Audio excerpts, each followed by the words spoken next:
It has not been confirmed whether the Duke and Duchess of Sussex will return to the UK for the celebrations marking the Queen's 70th year on the throne.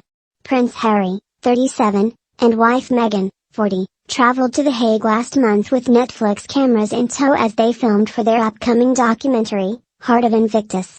Following this trip, royal expert Robert Jobson addressed the speculation that the Sussexes could join the royal family on the balcony of Buckingham Palace in early June. But it will not be a visit back on UK turf with a Netflix entourage, Mr. Jobson predicted. He told the Mirror, any Netflix cameras following them will be left at the door. Follow this live blog for updates on the royal family.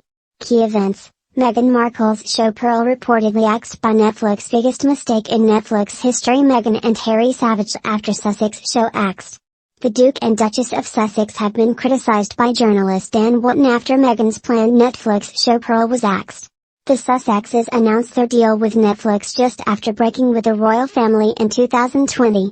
They most recently traveled to The Hague to record part of their upcoming documentary, Heart of Invictus, with Netflix camera crews in tow. But with the pressure now bearing down on the streaming giant, signing a deal with the estranged royals could end up being Netflix's biggest mistake, Mr. Wootton wrote. He claimed, Netflix is discovering the brutal reality of the truism go woke, go broke. Breaking the bank to sign the King and Queen of Woke Harry and Meghan could well end up the biggest mistake in their history.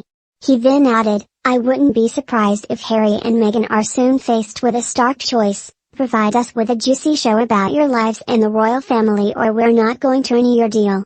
That's Hollywood, darling. Stark contrast. Prince Harry's celebrity memoir pipped to the post by Queen's cousin.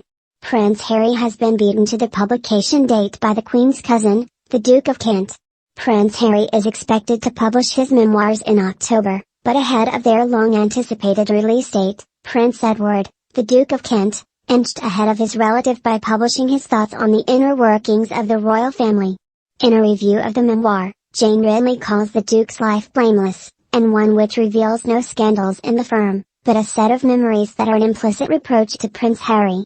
Innes Ridley writes in The Telegraph, the Duke's example of a royal life dedicated to self-effacing service stands in stark contrast to Harry's career as a celebrity prince. The memoir, looking at the Queen's reign, is the first of its kind to be published on the monarch's achievements by a family member. Read the full story here. Who cares what she thinks? Meghan Markle's privilege to jeopardize Spotify podcast. Meghan Markle has been criticized by a royal expert and a broadcaster after her animated Netflix show was cancelled by the streaming giant. Royal expert Angela Levin discussed the Duchess of Sussex's deals in a conversation with radio host Mike Graham. Discussing the Duchess's upcoming podcast series, Archetypes, Mr. Graham said, with the greatest of respect to Meghan, I mean, who cares what she thinks? Mr. Graham added, she's married to a very wealthy man, she's had a very privileged upbringing. You know, she's been an actress, she doesn't, as far as I know, have much of an